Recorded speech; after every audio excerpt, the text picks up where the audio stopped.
Et vous? Oui, vous là, qui nous écoutez à la radio. On se connaît depuis longtemps, non? On rigole et on pleure ensemble. On vit de grands moments et on écrit l'histoire. Dans cette période particulière, nous sommes toujours là pour vous accompagner et vous pouvez toujours compter sur nous, plus que jamais. On vous divertit et on vous informe quotidiennement sur notre monde qui change. Et votre radio aussi évolue. Elle s'écoute partout, tout le temps, en DAB+, sur Internet ou via votre smartphone. Comme 3 500 000 Belges francophones qui lui font confiance chaque semaine, merci d'écouter la radio.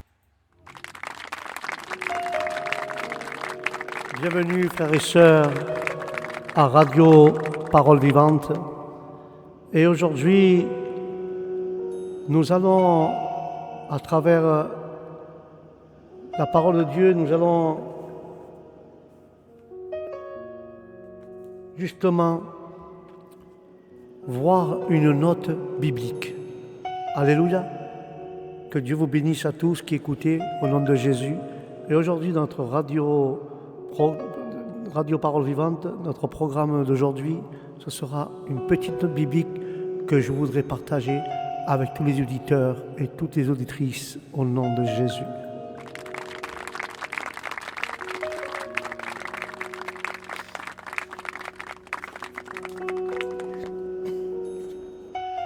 Et cette note biblique, mes frères et sœurs, se trouve dans le chapitre de la Genèse, chapitre 2.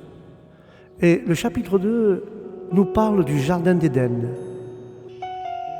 Selon les mythologies et les termes employés pour le décrire, le Jardin d'Éden est le jardin de la volupté et de la sensualité. Le plaisir est à fleur de peau. D'ailleurs, les acteurs sont nus. C'est le jardin des délices par excellence. Mais où se situe-t-il? S'il est totalement imaginaire, pourquoi le texte biblique dit-il qu'il est encadré par 4 fleuves dont 2 existent toujours et 2 sont introuvables? Je voulais voir dans ce chapitre 2 de Genèse sur le jardin d'Éden marquer une petite note. Car le jardin d'Éden, c'est un jardin ou le jardin extraordinaire. D'après que la Bible a raconté, dans son tout premier chapitre de l'origine du monde et des êtres vivants. Elle revient en arrière pour reparler de l'homme, mais Dieu faisait le monde dans le chapitre premier et prépare maintenant un jardin au chapitre 2. Et on pourrait dire que Dieu va travailler désormais non plus sur le cosmos, mais sur un échantillon de la nature qu'il a créée. Cet échantillon, ou ce laboratoire, comme vous l'appelez, c'est le jardin d'Éden, le jardin de la sensualité.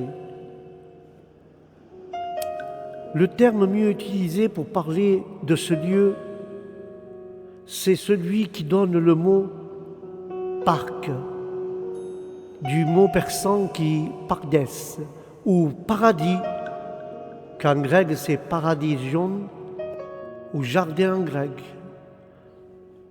Mais le texte étant l'hébreu, il faut aussi faire remarquer que la parole jardin, dans cette langue, vient de la racine garder.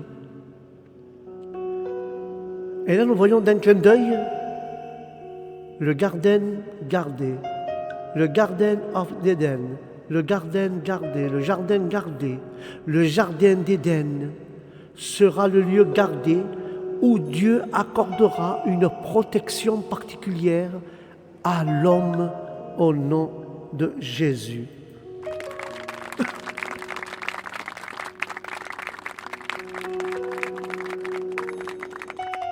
Alors Dieu accorde à l'homme une protection particulière. Mais ne brûlons pas les étapes et contemplons cet étrange paradis, lequel paradis est aussi une image que l'homme psychologique qui trouve premièrement sa sécurité pour trouver sa jouissance dans le jardin d'Éden, comme dans un jardin secret. Dieu se fait jardinier et domestique, donc la nature sauvage qui semble être le lot du reste de la création. Et il va discipliner les végétaux pour en faire un parc, un Éden. Le Créateur est certainement dans la suite logique de l'ordre. Après avoir réglé le chaos cosmique, il ordonne la nature terrestre, expression permanente de la volonté de mettre de l'ordre dans un jardin. Naturellement, frères et sœurs, depuis toujours les hommes ont recherché le sens de ces mots d'Éden, puisqu'il semble être un lieu précis, retrouver le paradis perdu est une quête aussi célèbre que celle du Graal ou du trésor des Dinkas. Selon les langues anciennes, il faut bien puiser dans cette archéologie-là, car le mot Édenus viendrait de l'akkadien, Mésopotamie, qui désignait la Septe. Cette Mésopotamie, qu'aujourd'hui, actuelle, c'est l'Irak, qui actuellement est le berceau de l'humanité. Et de là vient Sumer, qui sera à l'origine des Écritures. Et de là aussi vient Akkad, Assyrie et la Babylonie. Au cœur de ce Septe va surgir une oasis matrice de l'humanité. Il n'est pas et il est étonnant de constater que la Bible fait remonter l'origine de l'homme en Mésopotamie. Or, un autre texte célèbre parle de la même antiquité, mais d'une source plus directe, sumérienne. C'est l'épopée de Gilgamesh. Des parallèles sont indispensables pour comprendre cette genèse et cette histoire humaine, et pour mieux mesurer d'autres énigmes autour du jardin d'Éden. Mais il est toujours bon de comprendre la Bible par la Bible et trouver des preuves internes, surtout dans la science du langage. C'est ainsi qu'on le retrouve dans d'autres passages de la Bible, le mot Éden. Et alors cela est une occasion très spéciale. Un petit saut dans l'histoire, dans le sens de l'histoire, pour en arriver à l'époque d'Abraham et de Sarah, son épouse. Le couple est vieux, et même très vieux, presque 100 ans. Alors Abraham était encore jeune. Il avait reçu une formidable promesse de la part de Dieu qui se trouve dans le livre de la Genèse 22, 17. Tu auras une progéniture aussi nombreuse que les graines du sable du désert et que les étoiles du ciel. C'était la promesse de la part de Dieu. Superbe avenir en perspective, mais Sarah est stérile. Ah bon? Là, nous voyons un détail qui risque fort de mettre à mal les promesses du Très-Haut. Les années passent et naturellement, aucun enfant ne vient jouir le couple en question. Et un jour, des visiteurs étrangers viennent chez Abraham en lui assurant et en lui disant que dans 1 an, la femme enfantera son fils. Sarah, en écoutant cela et en écoutant cette annonce, alors qu'elle est restée dedans la tente, en femme discrète et soumise, sous une tente, se met à rire et déclare: Comment cela pourrait-il arriver? Usé comme je suis, et tandis que mon mari est trop vieux, comment pourrais-je encore connaître le plaisir de l'Éden? Selon la Bible, l'Éden est une espèce de plaisir, de jouissance, de volupté, à l'image que Sarah ne connaît plus. Et c'est pourquoi les traducteurs successifs de la Bible ont parlé du jardin des délices, du jardin des plaisirs, un jardin où il fait bon et où l'homme et la femme peuvent se promener nus sans en avoir honte au nom de Jésus.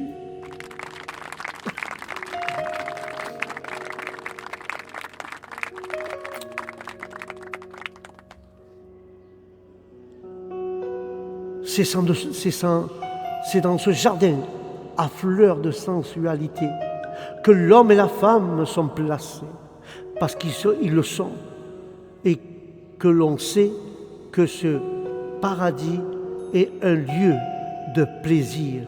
Il faut le situer et le retrouver, car c'est un paradis, on peut l'appeler le paradis perdu, car toutes les mythologies et toutes les légendes parlent d'une quête.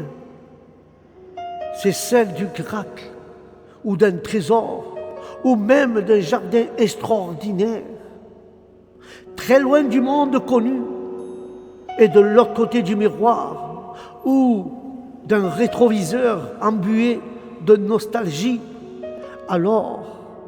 C'est alors qu'un lieu inaccessible, sauf pour un héros, devant passer par des aventures incroyables et souvent initiatives. Ainsi, Gilgamesh, roi des antiquités, mésopotamien, devait atteindre un jardin merveilleux au centre de la mer, un jardin peuplé d'arbres en pierre, et nous pouvons noter au passage l'originalité des arbres. Pas ailleurs notre héros légendaire, Hercule, qui de son côté doit atteindre le jardin des Hespérides, où il y a des pommes d'or. Nous retrouvons ainsi un jardin et des pommes. Le jardin d'Éden est situé selon la Bible à l'Orient. Voilà, frères et sœurs, un détail intéressant. Sauf qu'on ne sait pas à l'Orient de quoi. C'est un tout, et en tout cas du côté du soleil levant. Le soleil venant de ce côté, la vie en découle. Tous les temples sont orientés vers l'Orient. Et c'est l'Orient qui viendront plus tard les patriarches bibliques, même les mages qui rendront visite à l'enfant Jésus. Le terme Orient est aussi celui qui donne le mot origine. Tout s'explique, ou presque. Mais pour mieux situer le lieu paradisiaque, la Bible donne des détails géographiques qui sont une parenthèse très originale et nouvelle. Dans le récit jusqu'ici plutôt universel et cosmique. Car au livre de la Genèse 2, à partir du chapitre 8 à 14, la parole du Seigneur dit ainsi, que le Seigneur Dieu planta un jardin au pays d'Éden, là-bas, vers l'est, pour y mettre l'homme qu'il avait façonné. Il fait pousser du sol toutes sortes d'arbres à l'aspect agréable et aux fruits délicieux. Il mit au centre du jardin l'arbre de la vie, et l'arbre qui donne connaissance du bien et du mal. Un fleuve prenait sa source au pays d'Éden, et inaugurait le jardin de là. Il le divisait en 4 bras. Le premier était Pichon. Il fait le tour du pays de Havila. Dans ce pays où se trouve l'or, un or de qualité, ainsi que la résine parfumée de bdellium et la pierre précieuse de corlialine. Le second bras du fleuve était Guignoche, qui était le tour du pays de Kéout. Le troisième était le Tigre, qui coule à l'est de la ville d'Assour. Et enfin, le quatrième, Euphrates. Voilà, frères et sœurs, une des énigmes importantes de ce texte est la présentation des 4 fleuves ou des 4 bras qui forment un. Alléluia, comme le Saint-Esprit, le Père, et le Fils forment un. Et là, il y a naturellement un aspect symbolique dans cette présentation déjà indiquée par la présence d'arbres fabuleux. Ensuite, le choix du nombre 4, lequel représente la totalité de toutes les directions comme les 4 points cardinaux. Ces 4 feuilles permettent aussi un encerclement en même temps qu'une parfaite imagination du jardin, mais l'importance de l'eau et de son abondance permet de rappeler le sens et l'essence même de la vie et de son origine, l'Orient. Eau, c'est la vie. Or, la septe ne peut devenir jardin sans sa présence, et les arbres ne peuvent pas donner des fruits en abondance et délicieux sans être parfaitement arrosés. 4 fleuves, donc, qui peuvent devenir pour Glimalech une mer au cœur de laquelle se trouve un jardin et des arbres, et qui sont parfaitement nommés, de quoi réjouir n'importe quel Indiana Jones. Hélas, 2 fleuves sont totalement inconnus et insaisissables, qui est le fleuve Pichon et le fleuve Guiéchan. Même s'ils sont nommés avec des qualificatifs et des détails fantastiques, n'en sont pas moins introuvables, car la façon dont ils sont mentionnés avec leur aspect fabuleux semble indiquer qu'ils sont plutôt le fruit d'une imagination ou de la féerique et de la rigueur, mais la seule chose que soit assez certaine, c'est le sens des noms qui portent ces 2 fleuves. Merveilleux. Pichon se traduit par jaillissant, éclatant, comme l'or qu'on y est trouvé. Fuisant comme l'odeur parfumée du bélhélium. Guignon peut se comprendre par sourdant. Or, ce fleuve qui se faufile est assez sensationnel pour entourer le pays de Kourtz, que l'on situe généralement du côté de l'Éthiopie, assez invraisemblable. Par contre, les 2 autres fleuves sont parfaitement connus, même assez, pour que leur nom ne soit accompagné d'aucun délai. Comme si la chose était totalement évidente, car le Tigre, le fleuve, le Tigre et Euphrates, ainsi dont le jardin d'Éden, étaient entourés de ces 4 fleuves, dont 2 sont certainement imaginaires et 2 sont localisables. Et comme nous sommes dans ce qui serait bientôt la Babylonie, on peut dire que l'Éden est un jardin de Babylone, suspendu dans le réel et le virtuel, entre la réalité et la mythologie. Car l'homme n'est pas encore entré dans l'histoire, et l'histoire n'est pas encore inscrite dans la géographie. C'est sans doute ainsi qu'une écriture originale des textes peut se poursuivre, sachant que la Bible scientifique est mise en échec autant que la personne fondamentaliste. Et nous pouvons voir que Dieu a mis à travers d'un arbre un trait d'union divin, car les fleuves sont là pour arroser le jardin et notamment les arbres.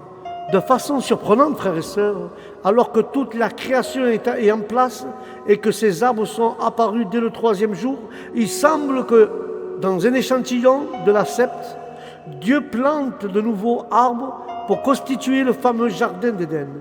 Et c'est au milieu de cette nouvelle plantation que cette forêt magnifique y place 2 arbres exceptionnels, l'arbre de la vie, l'arbre de la connaissance du bien et du mal. Le décor sera peaufiné avant d'entrer en scène des humains et déjà le regard est attiré par ces 2 arbres. Donc on le présente à l'arrivée n'est pas anodine. Son arrivée n'est pas anodine, frères et sœurs.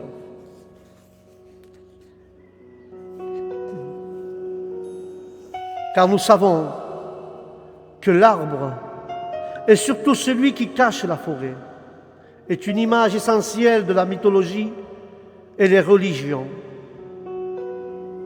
Plus qu'un symbole, il est un élément important dans le cycle de la régénération et de la régénérance de la nature. Il est aussi, par sa stature, un trait d'union entre la terre et le ciel. Dans le domaine des spirituels multiples, il est souvent signe de l'axe du monde entre ses racines qui plongent dans les profondeurs de la terre et ses branches qui se déploient librement dans l'espace et vers la nuit.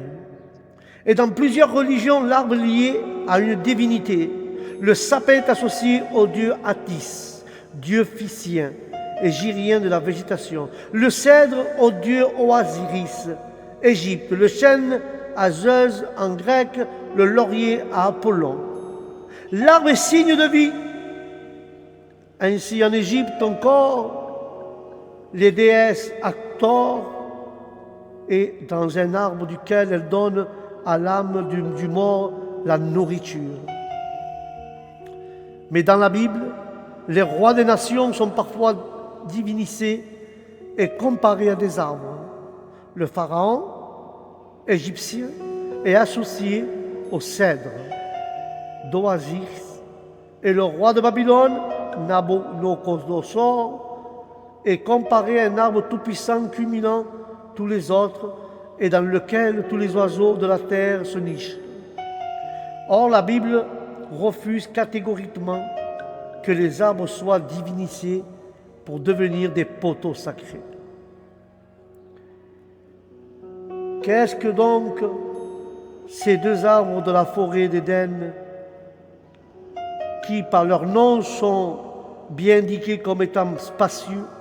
L'arbre de la vie dont parlent les premiers chapitres de la Genèse fait penser encore une fois à l'épopée de Gilgamesh, lequel va au cœur de la forêt pour cueillir la plante de vie, munie de nombreuses épines, telles comme la rose, et nous voyons la difficulté étant de saisir la fleur sans se faire piquer, car ces égratignures sont mortelles, car la vie appartient à qui peut cueillir la fleur. Sans dommage, Gilgamesh y parviendra, mais il sera ensuite distrait et un serpent viendra lui ravir cette plante magique. Mais lorsque Dieu place l'arbre de la vie au centre du jardin d'Éden, on peut se demander si cet arbre n'est pas une hyperbole de sa propre présence. En effet, dans les rares textes bibliques qui suivront et qui parleront encore de cet arbre, il sera question de la présence de Dieu. Et nous pouvons noter dans cette note biblique que Dieu n'interdit pas de manger du fruit de cet arbre. Ces fruits, comme tous les autres, sont offerts généreusement à l'appétit du premier couple, comme tous les fruits du jardin, et non car le second arbre exceptionnel, celui de la connaissance du bien et du mal, porte des fruits rigoureusement interdits. Et si l'arbre de vie a été à des confrères dans d'autres religions, l'arbre de la connaissance du bien et du mal est une exclusivité biblique. Car l'absence de toutes les mythologies anciennes, il est aussi surprenante l'absence de toutes les autres pages de la Bible. En d'autres termes, cet arbre n'était mentionné que dans les tout premières phrases de la Bible, puis il semble disparaître totalement. On n'en parle plus jamais, ce qui augmente la dimension mystérieuse de cet arbre pour le couple et pour le coup fabuleux au nom de Jésus. Amen et Amen.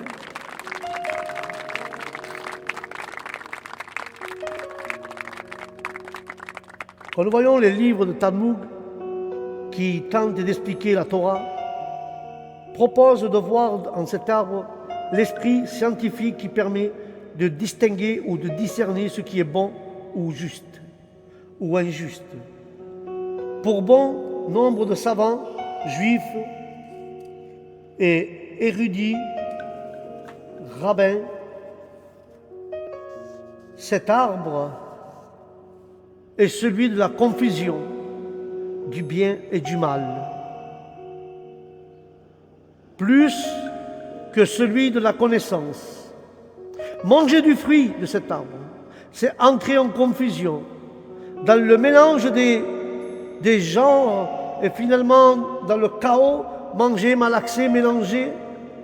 C'est alors que le mystère se dévoile un peu au cœur du jardin d'Éden, ordonné et ordonnancé par le Dieu de l'univers, qui est aussi celui qui règle l'ordre et qui place l'arbre symbolisant le choc, le chaos initial auquel il serait possible de retourner.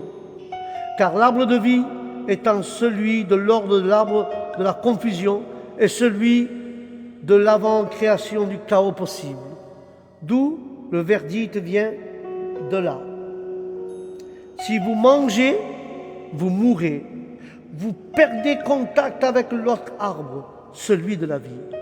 Le dualisme éternel est en place. Le bien, le mal, la lumière, les ténèbres, la vie, la mort.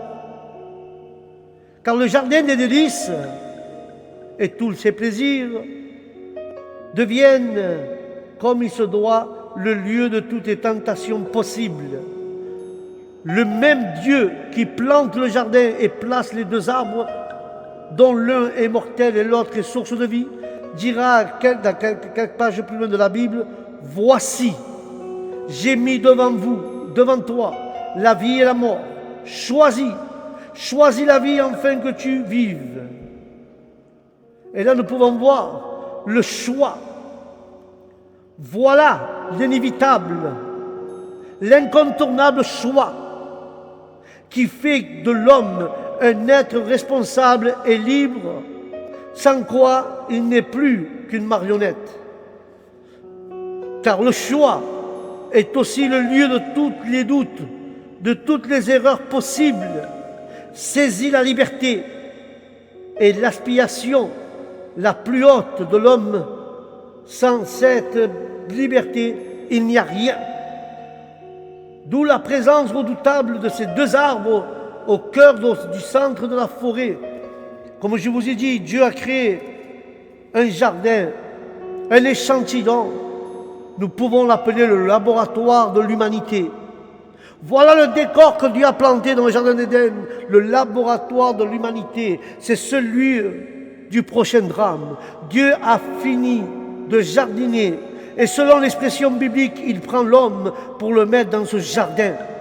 Où il le prend-il, sinon de la création du 6e jour, pour le déposer là, dans le 7e jour, destiné au repos, comme le jardin semble l'échantillon amélioré de la création tout entière. Car l'homme terreux va être placé dans un lieu cultivé, où sa propre culture doit s'améliorer, sa gradation doit s'améliorer, son évolution doit s'améliorer, son échelon doit s'améliorer, sa progression doit s'améliorer, etc., etc. L'homme est en passe de devenir un surhomme habité du souffle divin. Il est prêt à cultiver, c'est-à-dire à rendre un culte à la terre jusque ici, et un culte du culte de la terre au culte de Dieu créateur. Il y a qu'un coup de bêche à mettre. Le jardin n'est pas seulement un lieu qui protège, qui va servir de laboratoire pour Dieu, non. Comme pour l'homme, c'est aussi un paradis perdu oblige à nous souvenir et avoir le souvenir ancestral d'une sédentarisation initiale.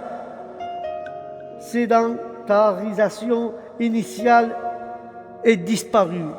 L'expulsion ou l'exclusion du paradis se fera et ce sera le début du normalisme. Mais pour l'heure, frères et sœurs, et je conclue avec cela, à l'heure d'aujourd'hui, pour cette heure-ci, l'homme doit faire comme les arbres dans le jardin, l'homme doit trouver ses racines, car Dieu a planté l'homme au jardin pour que l'homme trouve ses racines, mais l'homme, à la place de trouver ses racines où Dieu l'a planté, l'homme, il s'est complètement planté et ruiné par le péché. Que Dieu le garde et le protège au nom de Jésus. Voilà, frères et sœurs, c'était l'énigme du chapitre 2 de la Genèse. L'homme s'est planté. Alléluia. Il croyait bien faire, mais l'homme s'est planté. Et là, nous pouvons comprendre avec la grâce de Dieu que Dieu est grand, que Dieu est puissant. Et j'espère que cette note biblique t'a ouvert les yeux en te disant que Dieu t'aime et t'a planté dans un jardin extraordinaire. À nous de chercher ce jardin, de se battre pour ce jardin. Nous savons que ce jardin est dans les cieux. Nous devons lutter chaque jour pour y arriver. Que Dieu m'aide le premier à arriver dans ce jardin au nom de Jésus. Amen. Voilà mes frères et mes sœurs, c'était notre note biblique d'aujourd'hui, le chapitre 2 de Genèse qui nous parle du jardin d'Éden. Je vous dis au prochain programme note biblique, et au prochain programme nous verrons le 3e chapitre de la Genèse que j'ai titulé « Le serpent qui parle ». Ça, avec la grâce de Dieu, nous le verrons à la prochaine émission de Parole, Radio Parole Vivante, note biblique. Sur ce, mes frères, que Dieu vous bénisse, que la paix de Dieu soit avec vous et avec toute votre famille. Et je vous dis au prochain programme, Shalom.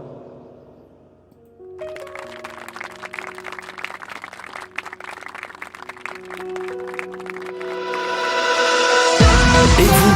Oui, vous là, qui nous écoutez à la radio. On se connaît depuis longtemps, non? On rigole et on pleure ensemble. On vit de grands moments et on écrit l'histoire.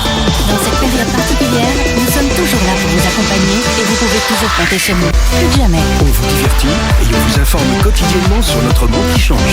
Et votre radio aussi évolue. Elle s'écoute partout, tout le temps, en DAB+, sur Internet ou via votre smartphone. Comme 3 500 000 Belges francophones qui lui font confiance chaque semaine, merci d'écouter la radio.